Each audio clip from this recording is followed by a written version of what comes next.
Vivemos num mundo bastante conectado, mas muitas vezes com mais solidão. O prazer pode transformar-se em peso ou profunda tristeza.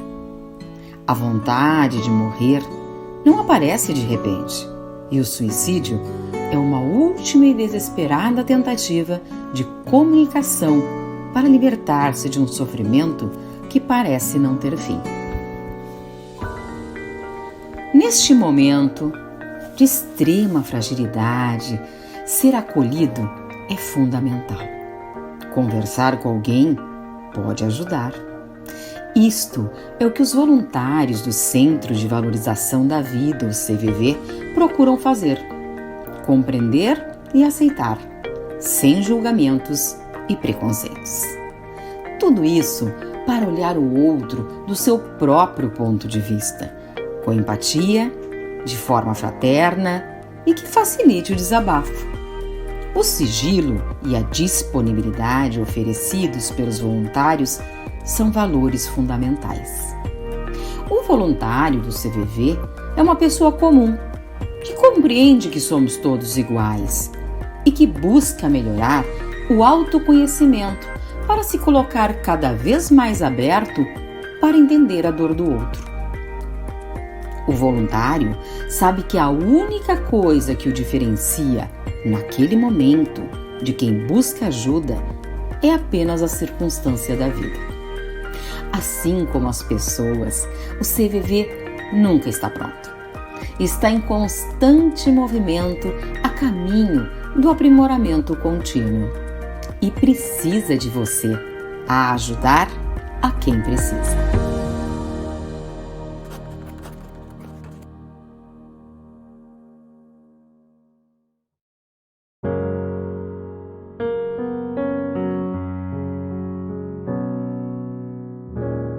Uma boa noite a você, meu irmão, uma boa noite a você, meu amigo, uma boa noite a você que tem acompanhado as nossas reflexões através das redes sociais, às quartas-feiras e aos domingos. Nosso desejo, oração e pedido a Deus é que você se encontre bem, que você esteja bem com você, com a sua casa, com a sua família, que as suas necessidades estejam todas elas sendo supridas. Durante o mês de setembro, estamos fazendo uso de temas que trazem e que dão sentido e valor à vida. Nossa oração e desejo é que os temas aqui apresentados possam trazer a você luz, indicação e também esperança. O tema para esta noite será: quando a tristeza paralisa. Vamos ler o Evangelho de Lucas, capítulo 24, versículos 15 a 17, na Nova Versão Internacional, que nos dizem assim: enquanto conversavam e discutiam, o próprio Jesus se aproximou e começou a caminhar com eles. Mas os olhos deles foram impedidos de reconhecê-lo.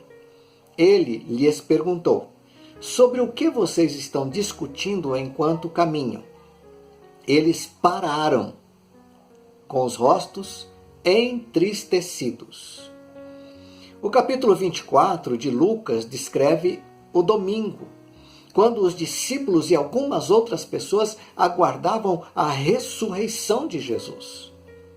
Neste capítulo especificamente, encontramos 2 discípulos voltando para Emaús, um povoado que ficava entre 10 e 11 quilômetros distantes da cidade de Jerusalém. Algumas coisas se destacam nesse texto e que nos ajudam nesta caminhada da vida que, em determinados momentos, se apresenta com tristeza e que, por mais que tenhamos alguma dificuldade em compartilhar, nós não conseguimos carregar sozinhos estas tristezas. Então nós temos aqui um dilema. Nós temos dificuldade em compartilhar, ao mesmo tempo em que nós não conseguimos carregar as tristezas e as dores sozinhos. No versículo 14, lemos que os discípulos conversavam a respeito de tudo o que havia acontecido. Este será o nosso primeiro ponto. Ter alguém para ir conosco é sempre melhor do que ir sozinho. A própria palavra de Deus nos diz que é melhor serem dois do que um, porque se um cair, o outro o levanta. Os discípulos estavam conversando a respeito de tudo. Que bom! Que bom que eles foram levados a conversarem sobre questões que envolviam dúvidas, angústias, dores, saudade, tristeza. Que bom que estavam conversando sobre expectativas que até então não haviam encontrado sua resposta. Mas eles estavam caminhando juntos e conversando sobre aquilo que naquele momento da vida deles os incomodava os seus corações. Eu pergunto, isto te diz alguma coisa? Você conversa sobre coisas que te incomodam? Você conta as suas dores, você fala sobre os seus medos, você fala sobre as suas expectativas ainda não atendidas? No versículo 17, nós lemos que eles pararam com os rostos entristecidos. Este será o nosso segundo ponto. Perguntar não ofende. O Senhor Jesus nos ensina aqui uma lição muito preciosa nesta narrativa bíblica. Ele nos ensina que perguntar traz à tona sentimentos doloridos que são necessários serem expressos com palavras. Aliás, o Senhor Jesus fez muitas perguntas durante o seu ministério. Por exemplo, ele pergunta a alguém: o que você quer que eu te faça? E alguém lhe responde: Senhor, eu quero ver. Ele pergunta para outra pessoa: você quer ser curado? E a pessoa responde: Senhor, não tenho ninguém que me lance na água, porque quando eu vou, outro chega antes de mim. Ele pergunta aos discípulos que vinham disputando sobre qual deles seria o maior, e Jesus lhes pergunta: o que vocês estavam discutindo no caminho? E também pergunta a outro: o que é melhor dizer? Os teus pecados estão perdoados, ou toma o teu leito e anda? São perguntas que nos fazem refletir, que nos fazem pensar, que nos indicam um caminho, que nos dão luz, que nos direcionam. Eles, então, aqueles dois discípulos, caminhavam juntos e estavam discutindo, conversando. Quando o Senhor Jesus se aproximou deles, eles não o reconheceram e continuaram a sua caminhada. Foi quando o Senhor Jesus tomou a iniciativa de perguntar sobre o que eles estavam conversando enquanto caminhavam. E o texto diz que quando eles ouvem a pergunta feita por Jesus, param com seus rostos entristecidos. Acontece, meus irmãos e amigos, que a tristeza às vezes se esconde por trás dos sorrisos. A tristeza às vezes se esconde através das tantas atividades diárias que nós temos. Não temos tanto tempo para deixar atividades e para reconhecer, rever, entender que nós mesmos nos encontramos em tristezas e angústias tão profundas que só serão reconhecidas se alguém nos perguntar e se nós falarmos sobre essas angústias, dores e tristezas. Os discípulos tiveram a grande oportunidade de serem encontrados por Jesus. E eu oro, a minha oração é para que você também seja encontrado por Jesus, e também eu peço a Deus que te dê condições, que te dê sabedoria, a fim de que você se encontre com alguém que possa e tenha coragem de te perguntar como você está, sobre o que você está pensando, o que há no seu coração, o que está na sua mente, o que te faz triste, o que te abate. No versículo 21, lemos também algo muito interessante que vai nos levar para a nossa terceira lição nesse texto. Os discípulos, a caminho de Emaús, disseram: nós esperávamos que era ele que ia trazer a redenção a Israel. Expectativas frustradas. Esta é a nossa terceira lição. Expectativas frustradas. Todos nós criamos expectativas que, quando não atendidas, nos trazem tristezas e frustrações. Na verdade, o Senhor Jesus nunca disse que iria levar a Israel à liberdade do domínio romano, nem se tornar um rei com um poderoso exército e armas bélicas que dominariam o mundo. Esta expectativa não era de Jesus, era dos discípulos, que estavam de volta para Emaús e, quem sabe, de outros também. Ele mesmo, o Senhor Jesus, disse que o seu reino não era deste mundo e que o homem seria livre a partir da liberdade que encontrasse nele, na sua pessoa, e nunca, jamais, no seu poder político, em armas ou em guerras ou em grandes batalhas. Mas as expectativas que criamos encontram-se também nas várias esferas de nossa vida, tais quais casamento. Temos a grande expectativa de que o nosso casamento seja o melhor casamento do mundo. Na família, a nossa expectativa é que a nossa família seja a melhor de todas. No trabalho, almejamos alcançar posições, promoções em nosso trabalho, esta é a nossa expectativa. Nas amizades, no namoro, no noivado e assim por diante. Mas quando não encontramos a concretização, a realização destas expectativas, percorremos caminhos que representam longos períodos de tristeza. Que bom que são em momentos assim que nós podemos ser encontrados pelo Senhor Jesus e sermos achados nele. O salmista diz: Tu és o lugar em que me escondo. És a minha rocha, a minha fortaleza, em ti me refugio. Tu és a minha força. No versículo 29, nós lemos que os discípulos insistiram com Jesus: Fique conosco, pois a noite já vem, o dia já está quase findando. Aqui nos encontramos com a quarta lição. Oferecer guarida pode salvar uma vida.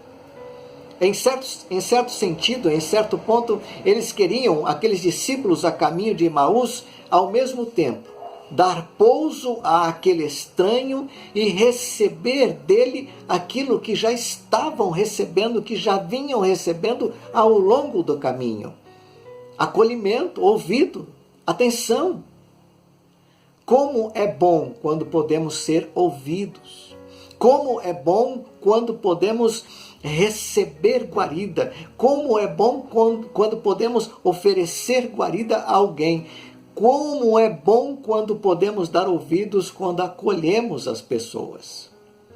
Ouvi ontem algo muito interessante enquanto conversava com uma pessoa de uma instituição.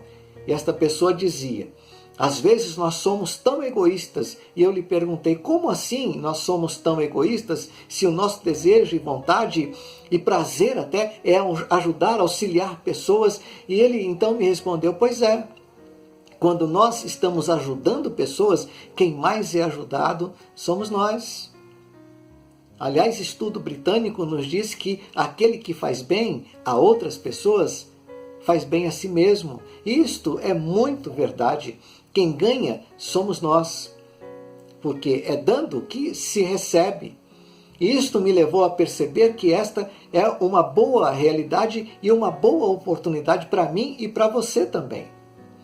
Tão bom e importante foi a atenção que receberam de Jesus naquele momento, que eles desejaram que aquele estranho ficasse com eles aquela noite, para que eles continuassem recebendo respostas, para que continuassem entendendo o sentido da vida, para que continuassem entendendo melhor suas frustrações, suas dores, suas tristezas, suas expectativas, para que eles fossem encontrados, confortados e redirecionados em suas expectativas.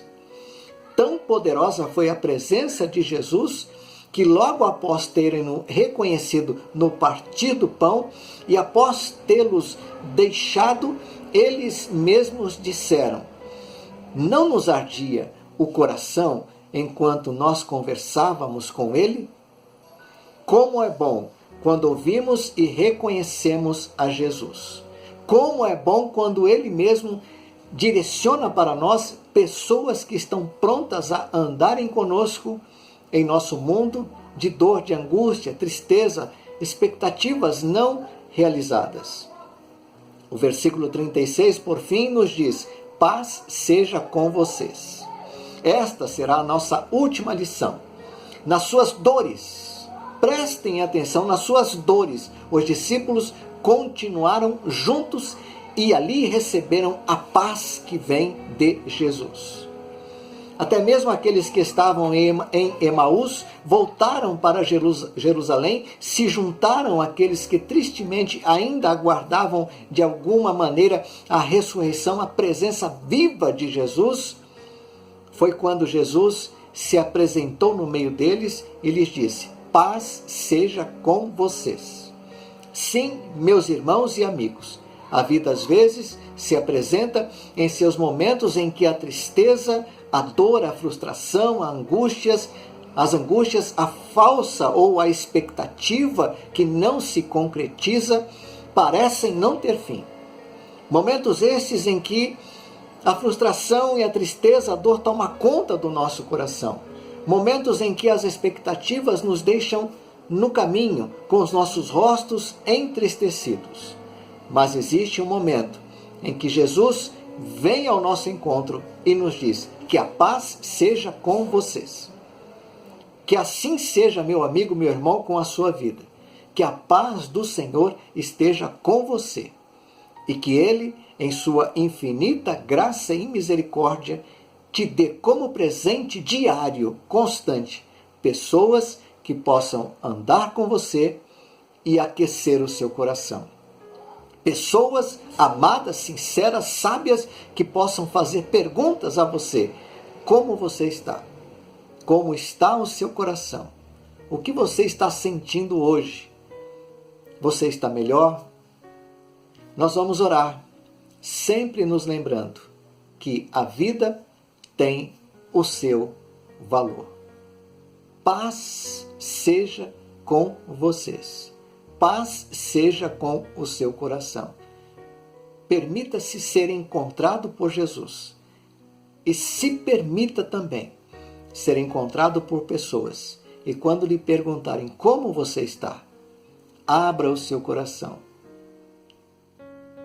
Fale sobre a sua dor. Fale sobre a sua tristeza. Fale sobre as suas expectativas não alcançadas. Fale. Vamos orar. Deus amado e bendito, queremos te louvar e te agradecer.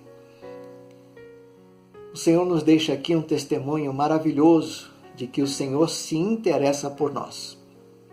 Aqueles discípulos, de volta para aquele povoado chamado Emaús, voltavam com seus rostos entristecidos.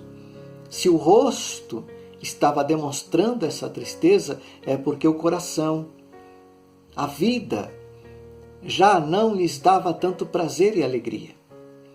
Mas, pela presença do Senhor, o coração deles foi aquecido. Eles foram alcançados pelo teu poder, pela tua graça. Tão felizes ficaram que voltaram logo em seguida para Jerusalém, se encontrarem com os discípulos e ali receberem as doces palavras de Jesus. Paz seja com vocês. O que eu peço agora é que a tua paz também esteja com aqueles que neste momento passam por lutas, por dores, por tristezas, por frustrações, por expectativas não alcançadas, que o poder do Senhor os envolva e os encha com a tua paz. Os colocamos em tuas mãos. Nós oramos assim e sabemos e damos-te graça, porque a vida que o Senhor nos deu tem muito, muito, muito valor. Muito obrigado. Nós oramos assim, em nome de Jesus. Amém. Que Deus te abençoe, meu irmão, que Deus te abençoe, meu amigo, que Deus te conduza no restar dessa semana. Fique com a paz do Senhor, esta bendita paz que nos é concedida. Amém.